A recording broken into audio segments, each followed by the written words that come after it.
ইলম কাকে বলে, কোরআন সুন্নাহর ইলম কাকে বলে? তিনি বলছেন কোরআন সুন্নাহর ইলম বলে তাকে যা অর্জন করার পর আমলে পরিণত করা পর্যন্ত স্বস্তি আসে না, তৃপ্ত হয় না, তাকেই বলে ইলম। অর্থাৎ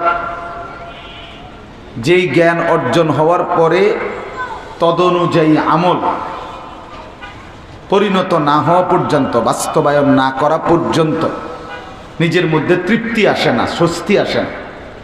এরকম যখন কারো অর্জন হয় তো বলা হয় যে তার ইলম অর্জন হয়েছে।